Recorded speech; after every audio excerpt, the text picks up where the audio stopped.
This show is part of OnePlace, a daily network of focused briefings across the stories people follow most. Welcome to our daily roundup. We are diving into the biggest legal headlines and security updates from across the nation to keep you informed on the stories that matter most today. Nicolás Maduro is being held in a secret high-security unit. 2 siblings face charges for an explosive at MacDill Base. A man shot a teen over a water balloon prank. A Texas man allegedly killed his wife of 1 month. Police seek a father after his disabled son starved to death. A Georgia man was sentenced for a brutal domestic murder. An impaired driver killed 3 people in a head-on crash. A school bus driver allegedly caused a fatal pregnancy loss. An officer and her husband face foster child abuse charges. A Minnesota woman will plead guilty to killing a toddler.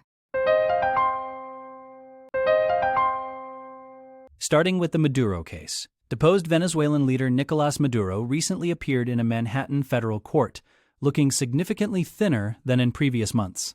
He is currently facing serious narco-terrorism and drug trafficking charges following his arrest by American forces in January. Sources indicate that Maduro is being held under extremely restrictive conditions known as Special Administrative Measures, or SAMs.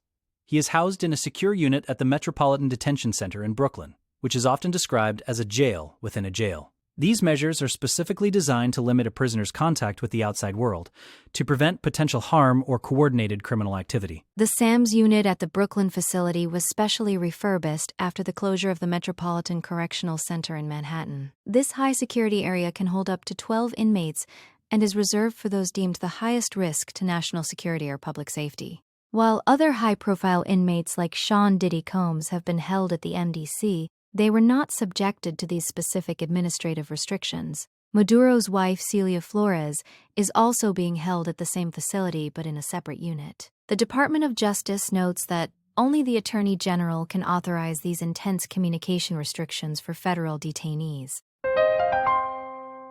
Next up, Florida base security. Federal prosecutors have indicted 2 siblings, Alan and Anne-Marie Zhang, in connection with an improvised explosive device found outside MacDill Air Force Base in Tampa.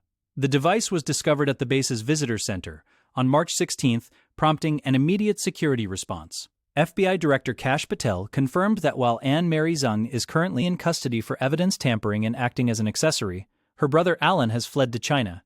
The device did not detonate, but U.S. Attorney Gregory Kehoe emphasized that it was potentially deadly and targeted a facility that houses critical assets for Central Command and Special Operations Command. The investigation revealed that the device was actually planted on March 10th, just minutes before a 911 call reported a suspicious package. Investigators found energetic materials during field screening, and the motive remains under investigation, though officials suggest the suspects held strong grievances against the United States government. Anne-Marie Zhang is accused of helping her brother destroy evidence and flee the country to avoid prosecution. MacDill is considered vital to national safety, especially given its role in ongoing Middle East operations. The FBI continues to work with international partners to locate Alan Zhang and bring him back to face federal charges for attempted property damage.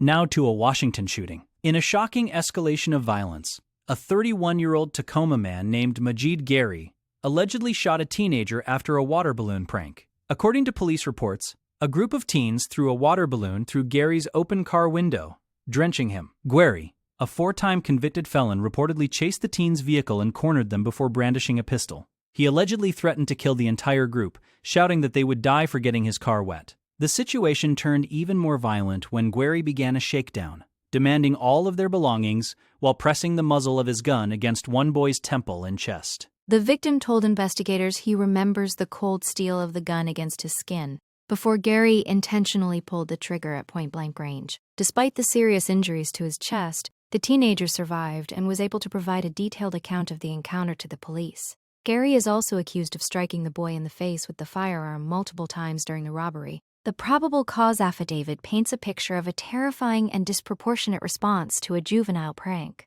Gary now faces multiple charges, including attempted murder and robbery, as the community grapples with the senseless nature of the violence inflicted on these young men. Moving to a Texas tragedy. A 23-year-old man in Carrollton, Texas, has been charged with murder after his newlywed wife was found dead in their apartment. Francisco Mendez Marin and Carla Rangel had been married for less than a month when police responded to a disturbance call early in the morning on March 18th. Upon entering the residence, officers discovered Mendez Marin, covered in blood, and Rangel unresponsive, with a severe wound to her neck. A blood-stained pocket knife was recovered at the scene. Body camera footage reportedly captured Mendez Marin stating in Spanish that he felt obligated to commit the act, though he initially told officers he had not done anything bad during the initial contact. The victim, Carla Rangel, was only 20 years old and was pronounced dead at the scene by emergency responders. Investigators found a marriage license in the apartment showing the couple had wed on February 26th, making the union just weeks old at the time of the killing. While a third unnamed individual was present in the apartment, police have focused their investigation on the domestic escalation that led to the fatal stabbing. Mendez Marin is currently being held without bond at the Dallas County Jail. This case highlights the devastating impact of domestic violence, occurring so shortly after what should have been a celebratory milestone for the young couple. Next, a Pennsylvania manhunt. Authorities in Pennsylvania have doubled the reward to $10,000 for information leading to the arrest of Vernon Hatchett. Hatchett is wanted in connection with the horrific starvation death of his 21-year-old special needs son, Tylam. When Tylam was found in September 2024, he weighed only 59 pounds and was severely emaciated. Hatchett has been on the run for over a year, facing charges of neglect and conspiracy to commit involuntary manslaughter. Prosecutors say Tylam was entirely dependent on his caregivers, who allegedly abandoned him for long periods. The boy's mother has already pleaded guilty to third-degree murder and is serving a sentence of 25 to 50 years in prison. The investigation revealed a pattern of profound neglect, involving not just the parents, but also a family friend who was paid to provide home health care. These individuals reportedly accepted state funds while leaving Tylam alone for up to 24 hours at a time. When police first arrived at the apartment in Dresher, Hatchett claimed he had found his son unresponsive, 2 hours before calling for help. Since then, he has vanished, using the alias Khalil Ward to evade capture. The district attorney and local police chief are urging the public to come forward, emphasizing that Tylam suffered immensely due to the very people who were supposed to protect and care for him. Now to Georgia's sentencing. In Sandy Springs, Georgia, Mamadi Tambajang has been sentenced to life in prison for the brutal murder of his girlfriend, Amber Kelly. The court heard that Tambajang beat and stomped Kelly to death, inflicting over 25 blunt force injuries. After the attack, he waited more than a day to notify authorities, eventually walking into a police station to ask for a welfare check while claiming he didn't know if she was alive.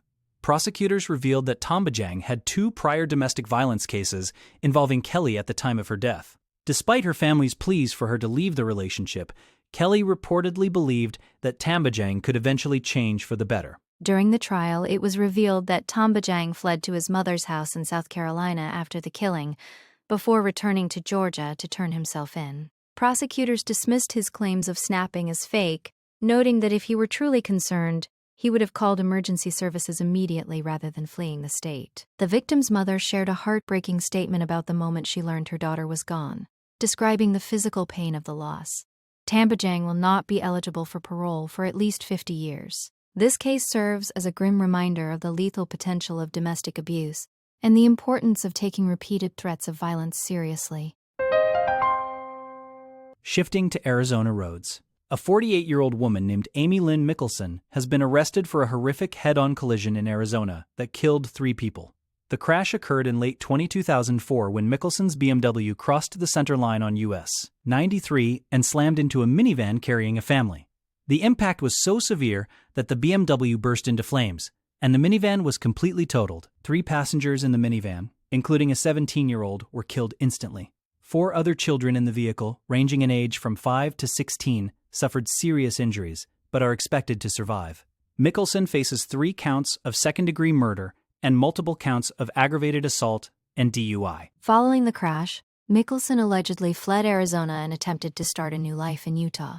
She was eventually tracked down by the U.S. Marshals Service and arrested outside a convenience store in Salt Lake City earlier this month. Witnesses at the scene of the accident described a chaotic and heroic effort to pull Mickelson from her burning car just before it was engulfed. Investigators determined she was impaired at the time of the collision, though the specific substance has not been publicly disclosed. She has since been extradited back to Yavapai County to face trial. The community of Congress, Arizona, remains shaken by the loss of 3 lives in such a preventable tragedy. Next, a Georgia crash. A Florida couple is seeking justice after a school bus driver in Georgia allegedly ran a stop sign, causing a crash that killed their unborn child. Sierra Johnson was nearly 24 weeks pregnant when the bus struck her SUV, leading to an emergency C-section that the baby did not survive. Johnson described the harrowing moments after the impact, saying she felt like she was dying and pleaded with bystanders to save her baby. The Georgia State Patrol's preliminary investigation indicates the bus driver failed to yield at a stop sign before entering the intersection. The specialized collision reconstruction team has taken over the case to conduct a deep dive into the crash dynamics. The bus driver reportedly told officers they simply did not see the couple's vehicle before pulling out. Video evidence from the scene appears to support the allegation that the bus did not stop as required. In addition to the loss of her child, Johnson suffered a broken collarbone and other serious injuries that required hospitalization. A fundraiser has been established to help the couple with medical and funeral expenses as they navigate this unimaginable loss. The investigation is expected to take several months to complete as experts analyze the vehicle data and witness statements. The local school district has not yet released a formal statement regarding the driver's employment status or the incident. Now to Massachusetts courts. A Plymouth police officer and her husband are facing serious charges for the alleged sexual abuse of a foster child in their care. Samantha Pelrine and Daniel Ferrand pleaded not guilty to charges of rape and indecent assault, involving a boy who was 14 when the abuse reportedly began in 2018. Prosecutors allege that Ferrand initiated the abuse and that Pelrine eventually became an active participant.